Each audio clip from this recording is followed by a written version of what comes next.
A few weeks ago, I shared my dream American Lit curriculum here on the pod, and soon after, I heard from a British literature teacher who was hoping for some new ideas for her curriculum too. She shared her starting point, which sounds like a highly engaging set of texts. Our long reads, she wrote, are The Princess Bride, Macbeth, Hitchhiker's Guide to the Galaxy, and Beowulf, a hero's journey theme. So today I'd like to brainstorm with you, throwing out ideas for a British literature curriculum based on some of these starting points and a few more I'll throw into the mix. Get ready for a Holmes-inspired true crime podcast project, Shakespearean book clubs, a mashup of dystopia and contemporary street art, and more. Whether or not you teach a British literature course, I think you'll find some fresh ideas and inspiration for new unit possibilities today. Welcome to the Spark Creativity Teacher Podcast, a podcast for English teachers looking for more. More creativity, more engagement, more joy, and no more scripted curriculum, lesson planning ruts, or boring book lists.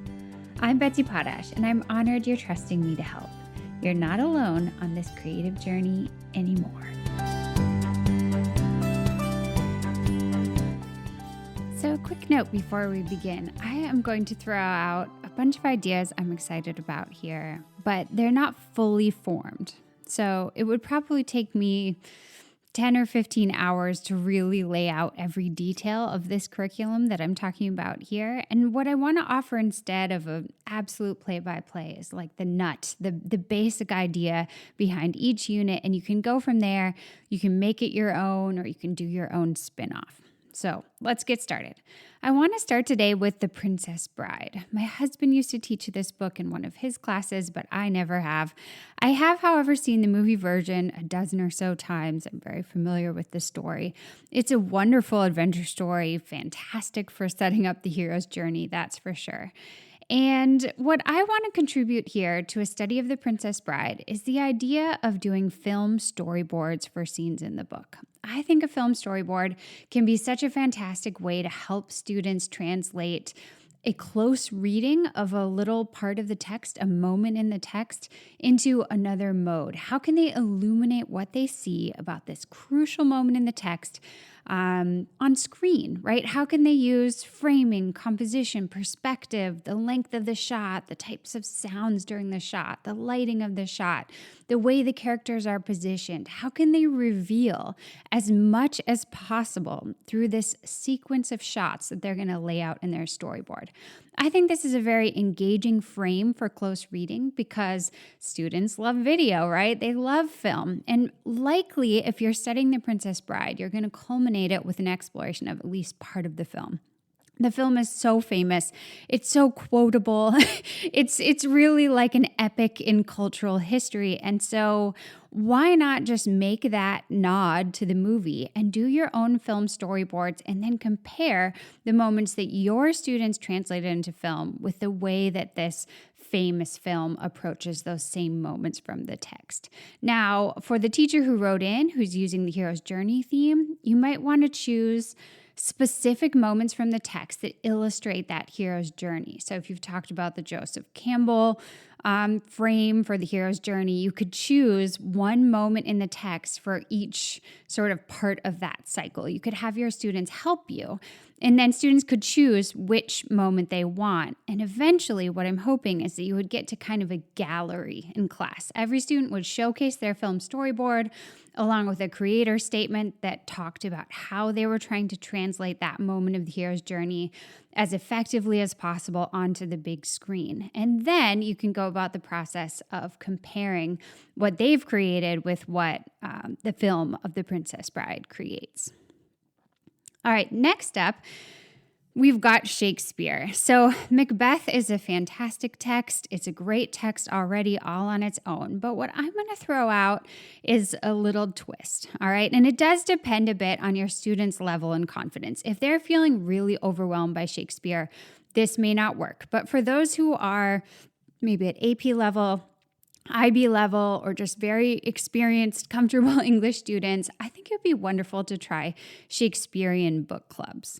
And I After having read so very many Shakespeare texts, I would choose these 4: Macbeth, A Midsummer Night's Dream, Romeo and Juliet, and The Tempest. Of course, you can choose whatever you want, and of course, whatever you have access to is relevant.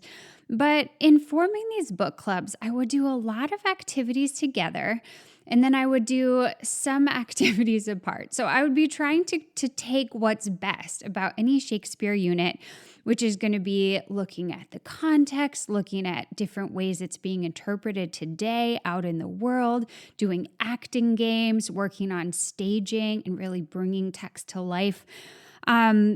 Along with what's great about book clubs, that choice, that small group dynamic where students get to talk to each other up close and personal. There's no one to hide behind because there's only 4 or 5 kids in your group.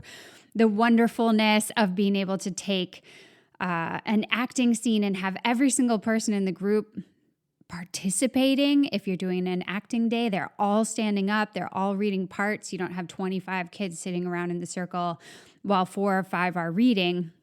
Everybody's taking on an active role. And so I think that could be really exciting. I've never really heard of anybody doing Shakespeare book clubs, but I feel like it has a lot of potential. You can do a lot of discussion of big themes across the book clubs. You can bring everybody back in to have discussions about different themes, different things you're noticing, craft moves, because those same things can show up across all 4 plays, right? You can warm up the entire class doing acting games, and then they're all going to be warmed up to read scenes in their own individual groups. You can look at Akala's TED Talk about hip hop and Shakespeare and talk about ways that Shakespeare is showing up in our culture today, and then go to the small groups and look at the individual texts and talk about how it might connect to our modern life or to other texts that they've read. There's just a lot of possibilities for the back and forth. And kids would be able to choose, do they want a funny story? Do they want a love story? Do they want an adventure story? Do they want a thriller?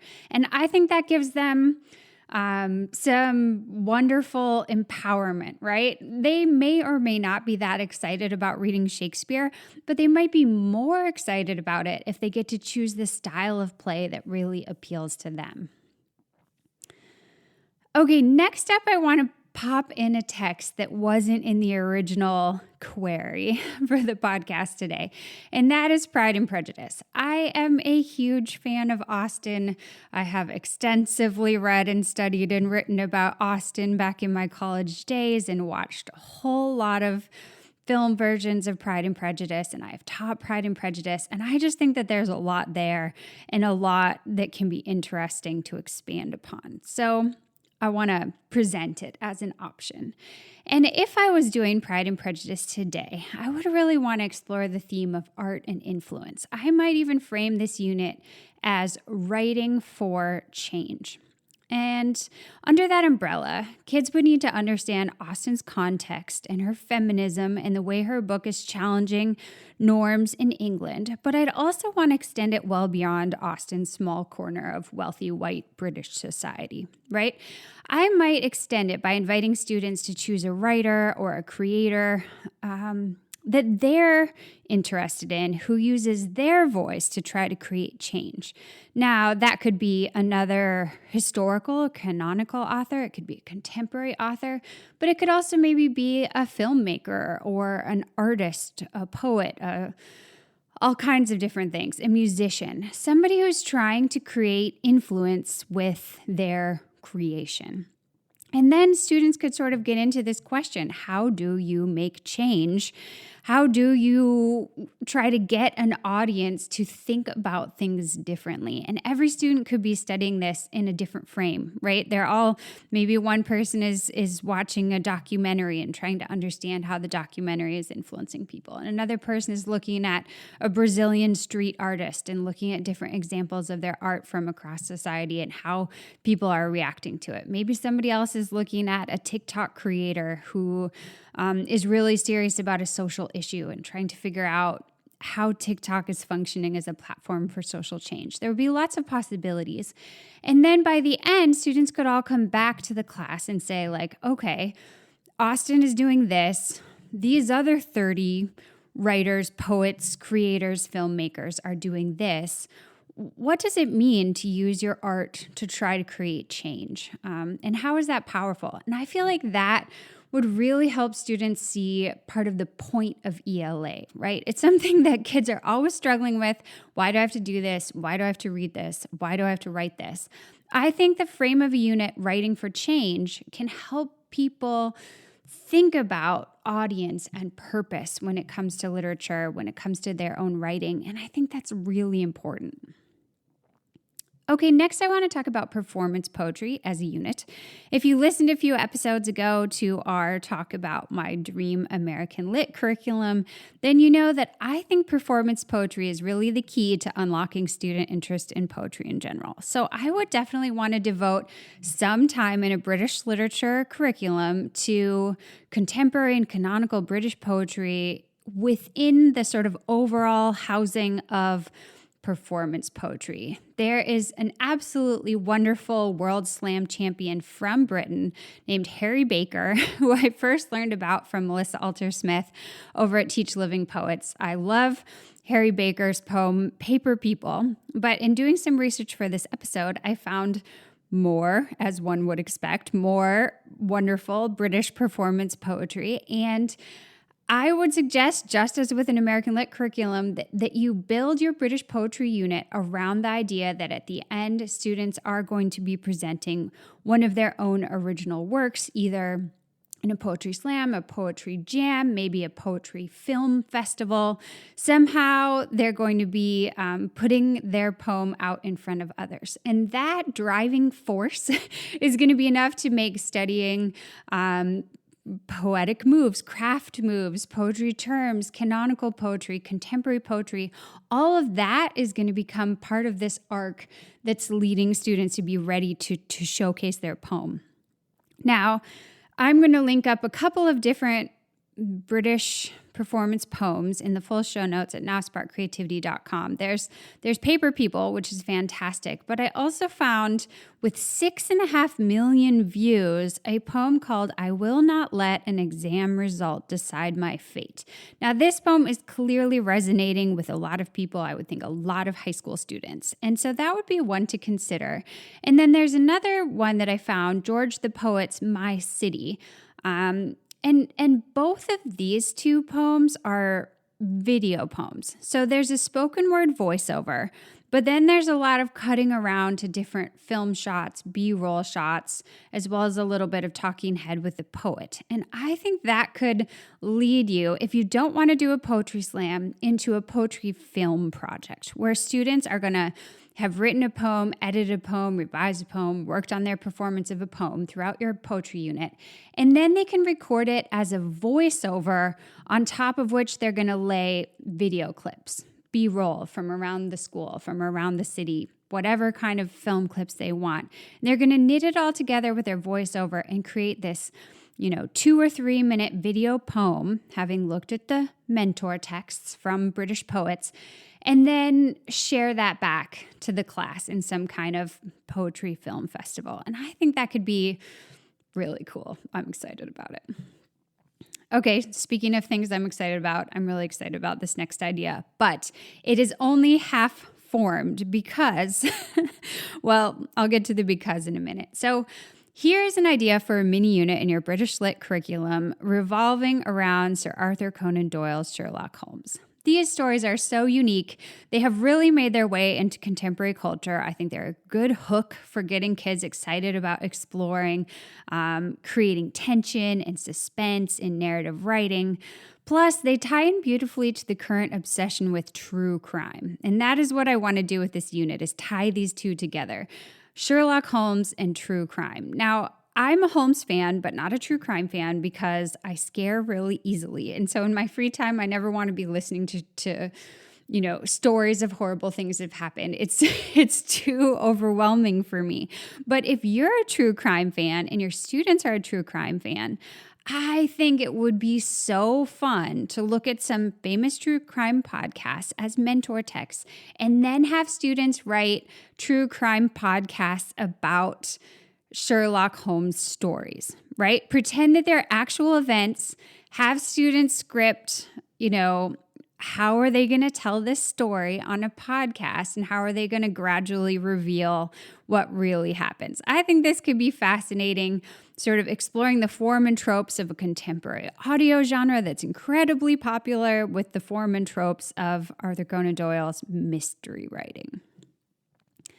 Okay, last but not least, I can't leave this conversation without bringing the possibility up of a dystopia, propaganda, and street art mini unit. There's a lot that you could do with this. You could make this a huge unit. You could also make it a small unit.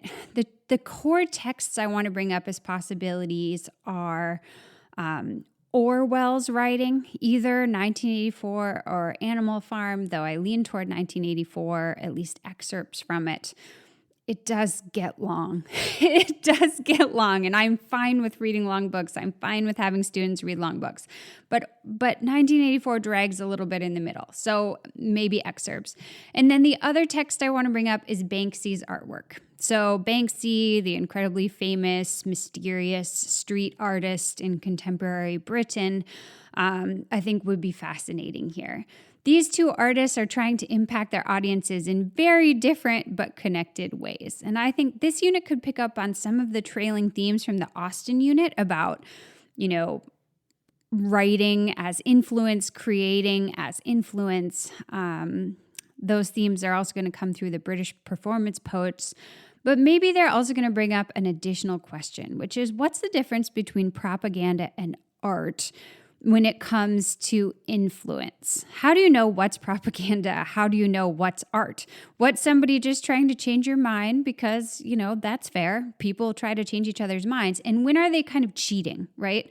When is it propaganda? This is a question I came to after reading 1984 with my students in Bulgaria. And it's something that really changed me as a person, changed the way I think about literature and teaching literature in context.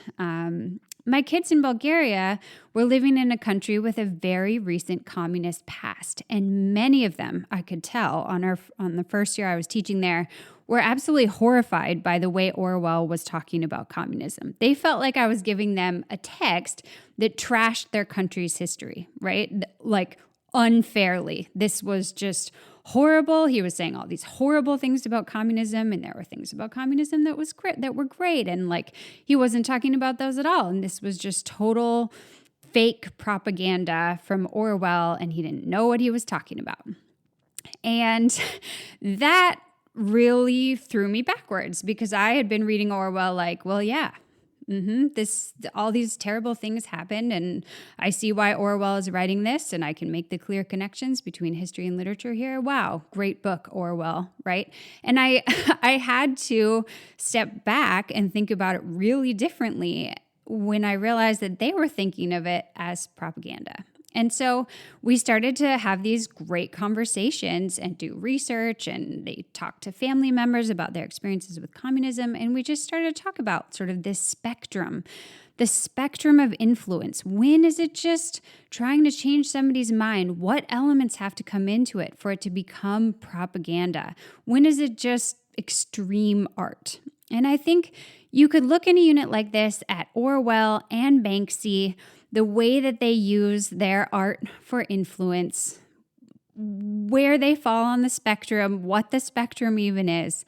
And I would definitely include a look at Banksy's huge scale dystopian project Dismaland in this unit. And if you've never heard of it, I challenge you to go look it up. It's very fascinating. It would fit here very well.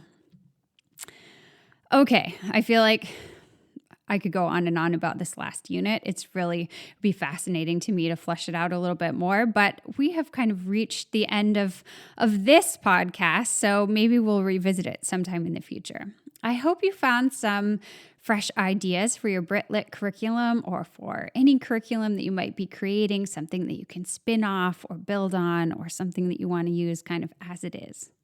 Thanks so much for joining me today. Until next time, take care of yourself and stay creative.